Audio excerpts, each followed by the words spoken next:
Okay, let's dive into a really profound irony that's playing out in classrooms all across Malaysia right now.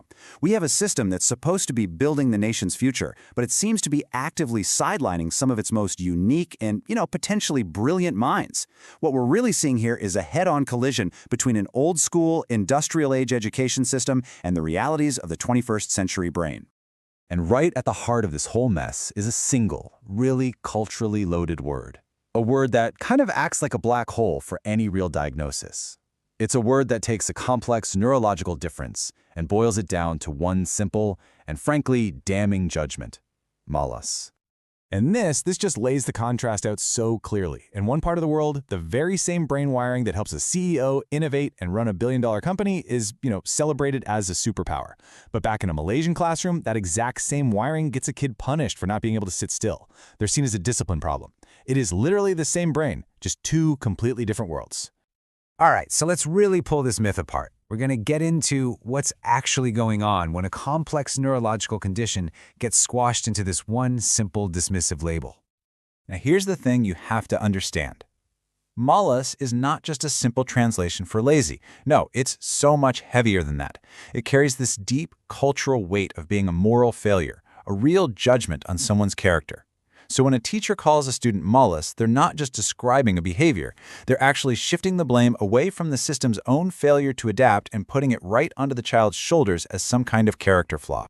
And we're not talking about a tiny fringe issue here. Not at all. I mean, if you look at the stats, you could easily find up to 5 neurodivergent students in any average classroom in Malaysia. Think about that. That's a huge chunk of the student population that is just being systematically misunderstood from day one. But, the problem isn't just about one word. It's the whole environment. So let's take a closer look at the structure of the traditional classroom, because it was really designed with one and only one type of learner in mind. So this is what a lot of experts call the factory model. It's basically a relic of the industrial age. It's a system that was built to churn out standardized, compliant workers. You know the scene? Rows of desks, kids listening passively, tons of rote memorization. It values conformity above everything else. So the big question is, what happens when a brain isn't built for that assembly line? Well, for a student with ADHD, this environment is a total neurological mismatch. It's a nightmare. Their brain is wired for sprints. It thrives on new things, on engagement, on intense bursts of focus. But the classroom demands it run this slow, boring, monotonous marathon, day in and day out. So all the fidgeting, the daydreaming, that's not defiance. It's the brain desperately trying to jolt itself awake and stay engaged. And for an autistic student, that same room is a completely different kind of battlefield. It can be a total sensory assault. Imagine the constant hum of the fluorescent lights, the unpredictable noise of 40 other kids, all the confusing and unspoken social rules. It's just an overwhelming flood of information. We're asking them to learn while their nervous system is basically on red alert the whole time. So who's supposed to handle all this? The teachers, right? But this right here shows the massive gap. Teachers are on the front lines, but they're often sent in totally unprepared. The average teacher has taken only about 1.5 courses on inclusion, and just having years of experience doesn't really help if you don't have that specific targeted training in neurodiversity. They're just not being equipped to handle this reality. And here's a number that shows a direct symptom of this entire systemic failure: 24%. In 2024, almost 1 out of every 4 Year 1 students didn't have basic literacy and numeracy skills. When a system is this rigid from the get-go, it's the neurodivergent learners who are always the first to fall through the cracks. They get mislabeled before they even have a chance to show what they're capable of. But what if we've been looking at this whole thing completely backwards? Modern brain science gives us a totally different way to see it. This isn't about a defect or a disorder. It's just about a difference.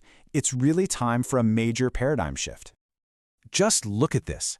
The exact same traits that get a kid in trouble in a factory model classroom are actually incredible advantages out in the real world. What we call distractibility is really the flip side of creative thinking. Hyperactivity can mean amazing performance when the pressure is on. And those intense interests? That's the stuff that leads to the kind of deep hyper-focus that creates breakthrough innovations. So what's actually happening inside the brain?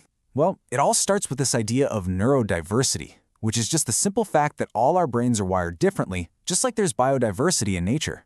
A lot of the challenges we see come down to executive functions. Think of it like the brain's air traffic control system.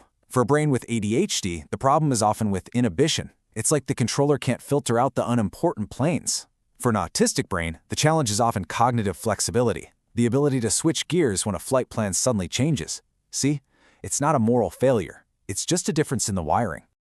And honestly, this analogy just says it all. The Malaysian education system is basically asking every single student to climb the exact same tree, and then it looks at the fish and the birds and all the other animals who can't do it and calls them underperformers. It never stops to think that maybe, just maybe, they were built for completely different environments and have their own unique and equally valuable kind of genius.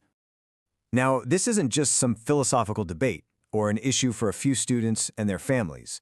No, this mismatch has a real, tangible cost for the entire nation. And this is the critical point.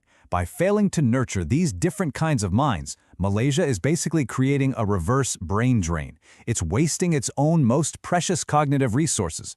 It's a form of cognitive waste that is, to put it bluntly, economically suicidal for a country that says it wants to compete on the world stage with innovation and creativity. This chart just makes it painfully clear.